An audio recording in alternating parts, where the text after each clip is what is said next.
ऐसे अनोखे ग्रह की खोज की है जहां तरह तरह के मौसम हैं, अनजाने नजारे हैं और जहां हमेशा कुछ न कुछ अजीब घटता रहता है।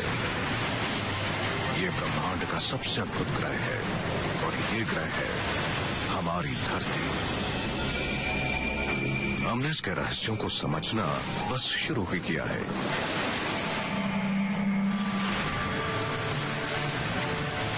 एक ऐसी प्रक्रिया है जो हमारे लिए तो साधारण सी बात है, लेकिन न सिर्फ वो ब्रह्मांड की सबसे अजीब प्रक्रियाओं में से एक है, बल्कि उसके बिना इंसान का अस्तित्व ही नहीं होता। हमारे शरीर में पानी की हर एक बूंद इस धरती पर अरबों सालों से मौजूद है। हमारे शरीर में वही पानी है जो शायद पहले एल्बर्ट आइंस्टाइन या जॉर्ज वॉशिंगटन के शरीर में था। ये प्रक्रिया है बारिश। कुदरत की अनजान लेकिन ताकतवर शक्तियां इसे बनाती हैं। इसमें छिपे हैं कई रहस्य और साथ ही जीवन भी।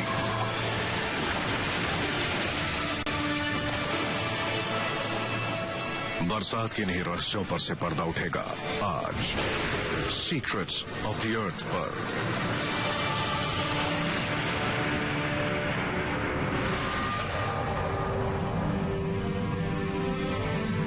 आसमान से हमारी धरती बहुत ही खास नजर आती है।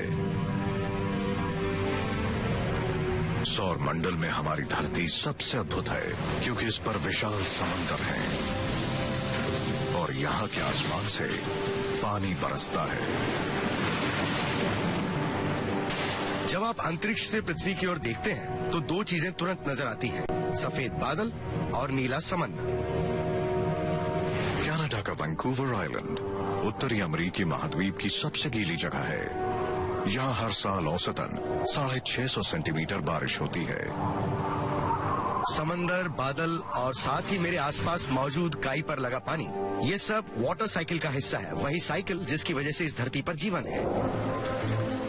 इस साइकिल में सब कुछ शामिल है, मेरे सांस लेने से हवा में आने वाली नमी से लेकर इस काई पर लगा पानी और ऐसी नदियों तक जो फिर बहकर समंदर से जुड़ती हैं। और ये भी दुनिया के सबसे सूखे रेगिस्तान जैसे डेथ वैली को भी बरसात के पानी ने आकार दिया है। डेथ वैली हालांकि बहुत सूखी जगह है, लेकिन हर जगह आपको पानी से बने आकार नजर आएंगे। पानी की वजह से ही पहाड़ों के ये खूबसूरत आकार बने हैं। मेरे पीछे यहाँ पहले तेज बारिश के चलते एक छोटी सी नदी बहा करती थी, जिसने इन पहाड़ों पर ये आकार बनाए, जिसने अपनी राह में आने वाली चीजों को हटा दिया और तलछट को नीचे ले आई।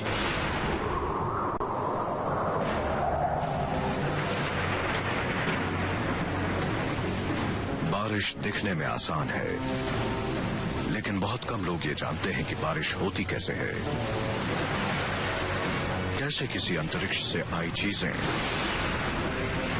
या धरती के सूक्ष्म जीव आसमान से पानी बरसाने में मदद करते हैं। बारिश के रहस्य की शुरुआत होती है एक बेसिक फैक्ट से कि धरती पर हर जगह बारिश की शुरुआत तरल नहीं बल्कि ठोस रूप से होती है। यहाँ इस वैंकूवर द्वीप पर इस समय मुझ पर बारिश गिर रही है, लेकिन ये बारिश की बूंदें आसमान में पानी के रूप में नहीं थी। बादलों में इनकी शुरुआत स्नो के रूप में हुई, जो बर्फ, हवा और पानी की छोटी बूंदों का मिश्रण होता है। धरती पर ज्यादातर बारिश की शुरुआत स्नो से ही होती है। धरती के वातावरण के ऊपरी हिस्सों में तापमान 0 से भी काफी कम होता है, और जैसे कि हर बच्चे को स्कूल में सिखाया जाता है, पानी 0 के तापमान पर बर्फ बनता है। हालांकि आसमान में ऐसा नहीं होता। पानी बर्फ में बदलना चाहता है क्योंकि तापमान 0 से कम है, लेकिन बदल नहीं सकता। उसे एक इम्प्योरिटी यानी मिट्टी के कण की जरूरत होती है, जिसके आसपास वे बर्फ के क्रिस्टल्स बना सकें, और तभी ही पानी ठोस आकार ले पाता है। और धरती के वातावरण में ऐसे कई छोटे कण हैं जो ये काम करते हैं। हमारे वातावरण में जो कण पाए जाते हैं वो अलग अलग जगहों से आते हैं, जैसे कि समंदर से, जंगल में लगी आग और उससे निकलने वाले धुएं से। यहाँ डेथ वैली में भी रेत का तूफान जमीन से रेत को उठाकर आसमान में बादलों के बीच ले जाता है। और कुछ बारिश बनाने वाले कण बाहर अंतरिक्ष से भी आते हैं। हर रोज 2721 किलो छोटे माइक्रोमीटियोराइट्स धरती के वातावरण से टकराते हैं।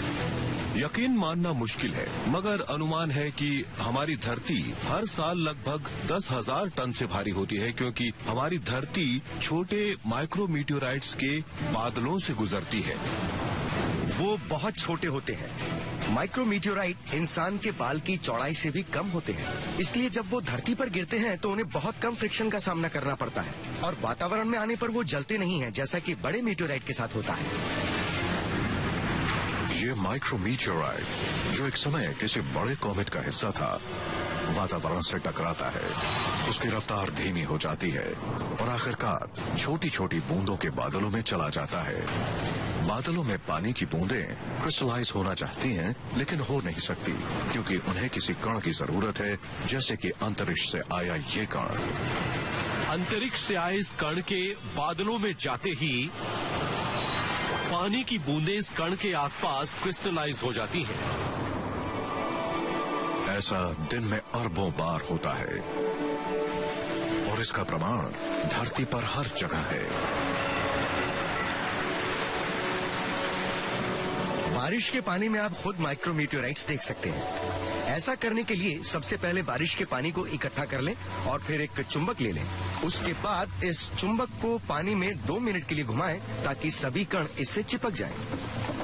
अब अगर आप इस चुंबक को माइक्रोस्कोप के नीचे देखें तो आपको कुछ गोल कण नजर आएंगे और बहुत मुमकिन है कि ये गोल कण माइक्रोमीटियोराइट्स हों। जब पानी की बूंद माइक्रोमीटियोराइट के ऊपर क्रिस्टल बनाती है तो ये क्रिस्टल अब खुद एक कण की तरह दूसरे बूंदों का आधार बन जाता है और बूंदें इससे जुड़कर जमने लगती हैं। एक बर्फ का क्रिस्टल दूसरी बूंदों के लिए अच्छा आधार होता है, तो मतलब जैसे ही बर्फ बनना शुरू होती है वैसे ही एक के ऊपर एक क्रिस्टल्स बनते जाते हैं। छोटे छोटे क्रिस्टल्स के जुड़ने से स्नोफ्लेक बनता है और जब वजन बढ़ जाता है तो वो नीचे गिरने लगता है, लेकिन तब भी उसकी यात्रा पूरी नहीं होती। वो धरती के जितना करीब आते हैं उतना तापमान बढ़ता जाता है और जब वो गर्म हवा से गुजरते हैं तो गर्म हवा बर्फ के क्रिस्टल्स को ऊर्जा देती है। ऊर्जा मिलने पर बर्फ पिघलने लगती है और बारिश का रूप लेती है और आखिरकार पानी की बूंदें जमीन पर गिरती हैं। यानी बरसात के दौरान अगर आप किसी बारिश की बूंद को पकड़ते हो तो संभावना है कि आपने एक छोटे माइक्रोमीटियोराइट को पकड़ा होगा। लेकिन इन बूंदों को थोड़ा और करीब से देखिए, हो सकता है इसमें कुछ और हो। धूल के कण या माइक्रोमीटियोराइट की बजाय बारिश की ये बूंदें किसी जिंदा सूक्ष्म जीव के आधार पर भी बन सकती है। लेकिन सूक्ष्म जीवों के आधार पर बारिश के गिरने से कई और अनोखी घटनाएं धरती पर होती हैं। सालों तक वैज्ञानिकों का मानना था कि धरती पर सभी बारिश पानी के किसी ठोस कण पर सॉलिडिफाई होने से बनती थी, लेकिन अब ये पता चला है कि कुछ बारिश आसमान में फंसे जिंदा सूक्ष्म जीव की वजह से बनती है, जो फिर से जमीन पर लौटने के इंतजार में होते हैं। हम ये लंबे समय से जानते हैं कि सूक्ष्म जीव अपनी जगह बदलने के लिए वातावरण का इस्तेमाल करते हैं। बादलों के 1 क्यूबिक मीटर में 1 लाख तक सूक्ष्म जीव हो सकते हैं। धरती पर हर रोज गर्म हवा वातावरण में उठती है और अपने साथ 20 लाख टन बैक्टीरिया को ले जाती है। उन्हीं बैक्टीरिया में से एक प्रजाति है स्यूडोमोनास सिरिंगे, जो पेड़ों और फसलों पर पलते हैं, जिनमें वो फसलें भी शामिल हैं जिन्हें हम इंसान उगाते हैं। पेड़ की एक पत्ती के 1 क्यूबिक सेंटीमीटर पर अलग अलग प्रकार के 1 लाख से भी ज्यादा सूक्ष्म जीव हो सकते हैं। किसान सीडोमोनास सिरिंगे से नफरत करते हैं क्योंकि उनमें एक अद्भुत क्षमता होती है। वो फसलों पर मौजूद पानी को बर्फ बना देते हैं, वो भी उस तापमान पर जिस तापमान पर पानी आमतौर पर बर्फ में नहीं बदलता। लेकिन सीडोमोनास सिरिंगे ये करता कैसे है? वक्त के साथ सीडोमोनास सिरिंगे ने ऐसे प्रोटीन को विकसित किया है जो पानी को बर्फ के क्रिस्टल का रूप लेने में मजबूर करता है। उसके बाद जब ठंडा पानी इन क्रिस्टल पर गिरता है तो आसानी से बर्फ बन जाता है।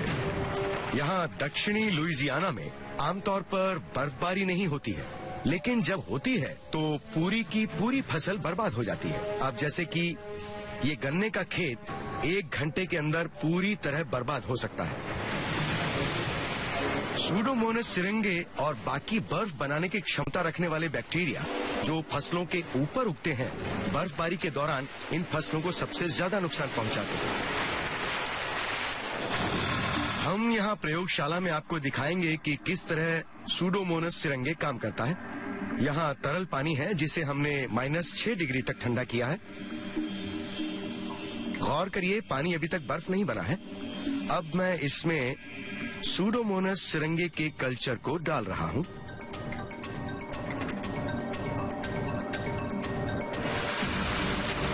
और ये तुरंत जम जाता है।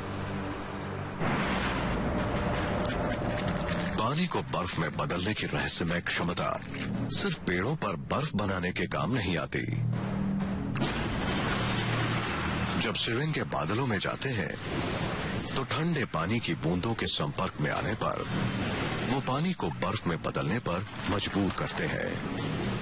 ये पानी की बूंदें तुरंत स्नोफ्लेक का आकार ले लेती है और पिघलकर जमीन पर गिरती है।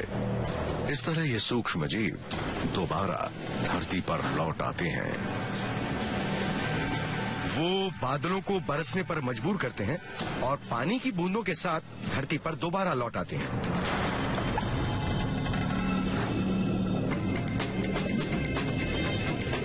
लेकिन शायद सिरिंगे का ये रहस्य इतना अजीब नहीं है जितना कि धरती पर गिरने वाले और हमारे शरीर में मौजूद पानी का रहस्य है। हर इंसान के शरीर में, जैसे कि आपके, वही पानी के तत्व हैं जो एक समय हर डायनासोर और धरती पर चलने वाले हर जीव में था।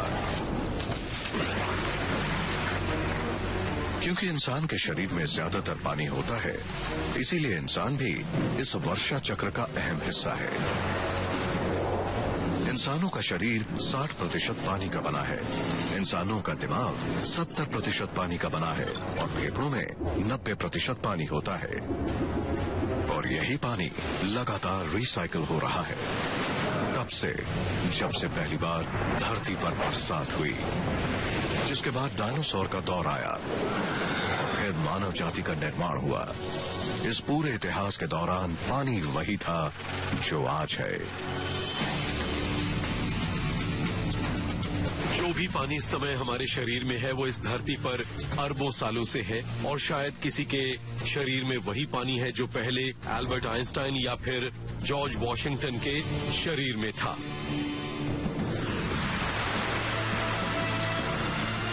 धरती पर बारिश के तौर पर गिरने के लिए सबसे पहले पानी की बूंदों को आसमान में किसी ठोस कण पर जमना होता है, जैसे कि माइक्रोमीटियोराइट या सूक्ष्म जीव। लेकिन ये पानी आसमान में पहुंचता कैसे है?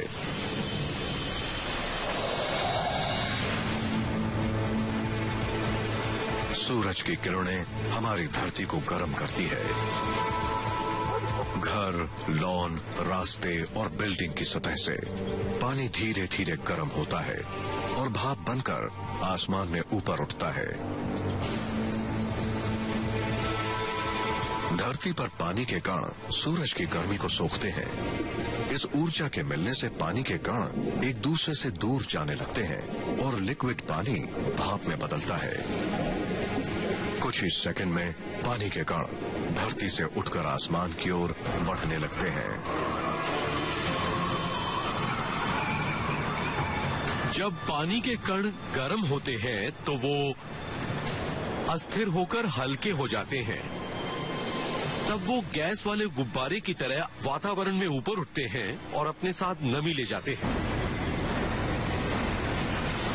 पूरी धरती से 726 क्वाड्रिलियन लीटर पानी हर साल समंदर और धरती से भाप बनकर ऊपर उठता है।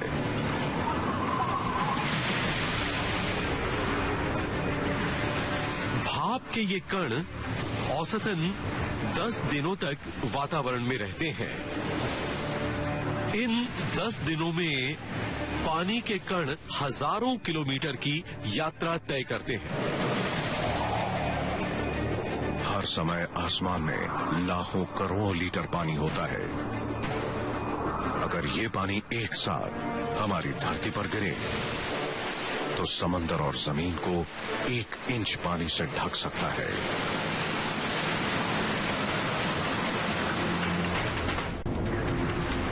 जब पानी भाप के रूप में ऊपर उठता है तो ठंडा भी होता है और हर 1000 फीट पर तापमान 5.5 डिग्री से कम होता है।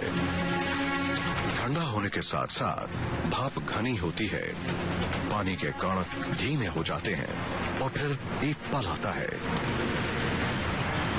जब पानी के कण एक दूसरे से टकराकर फिर जुड़ने लगते हैं और दोबारा तरल आकार ले लेते हैं। अगर पर्याप्त कण जुड़ जाएं, तो फिर वो बड़े होकर नजर आने लगते हैं, जिन्हें हम फिर जमीन से देख पाते हैं। इसे बादल का बनना कहते हैं। हम पानी की बूंदों को जुड़ते देख सकते हैं। ये बूंदें जुड़कर सूर्य की रोशनी को रिफ्लेक्ट करती हैं और हमें वो बादल के रूप में नजर आती हैं। सौर मंडल में बादल का बनना कोई विशेष घटना नहीं है। वीनस पर सल्फ्यूरिक एसिड के बादल बनते हैं जो सूर्य की किरणों को अंतरिक्ष में रिफ्लेक्ट करते हैं। इसीलिए वो ग्रह हमें चमकता नजर आता है और शायद इसीलिए वीनस का नाम खूबसूरती और प्यार की देवी पर रखा गया है, क्योंकि वो इतनी तेज चमकती है, लेकिन ये सल्फ्यूरिक एसिड की वजह से होता है। मंगल ग्रह पर हल्के कार्बन डाइऑक्साइड के बादल बनते हैं, तो वहीं जुपिटर पर अमोनिया के घने बादल बनते हैं। हमारी धरती के बादलों में पानी की बूंदें बहुत छोटी और हल्की होती हैं, जिसकी वजह से वो जमीन पर नहीं गिर पाती। उन्हें गिरने के लिए लाखों बूंदों को मिलकर बर्फ का क्रिस्टल बनाना होता है, और बर्फ का क्रिस्टल बनाने के लिए उन्हें किसी ठोस चीज की जरूरत होती है, और इस क्रिस्टल के लिए आधार बनने का काम धरती पर रेत की तूफान, जंगल की आग और ज्वालामुखी द्वारा निकलने वाले कण, साथ ही अंतरिक्ष के माइक्रोमीटेराइट्स और सूक्ष्म जीव करते हैं। लेकिन कभी कभी धरती पर आसमान से कुछ अनोखी चीजें भी गिरती हैं।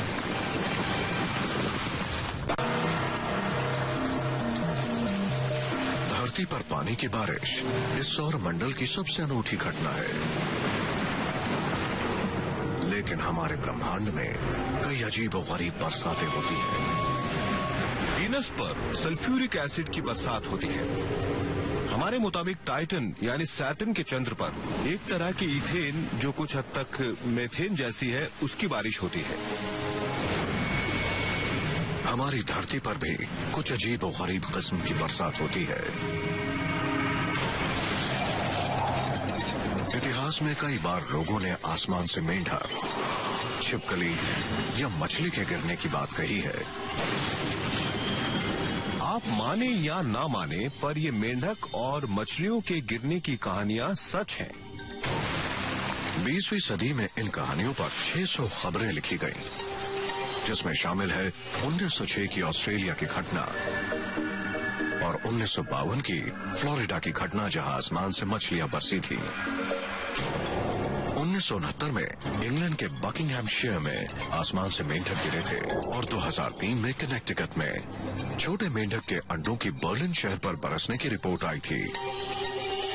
इस रहस्यमय बरसात के पीछे कुदरत की एक साधारण प्रक्रिया है जिसे वाटर स्पाउट कहते हैं।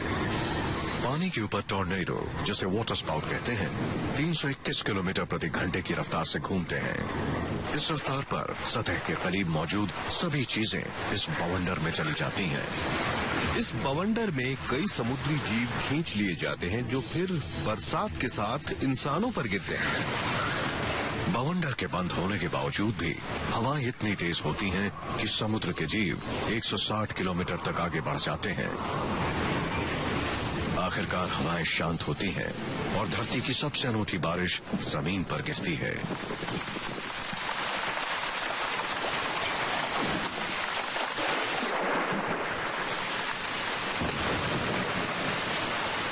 लेकिन पानी की इस बारिश ने सदियों तक अपने रहस्य को छिपाए रखा।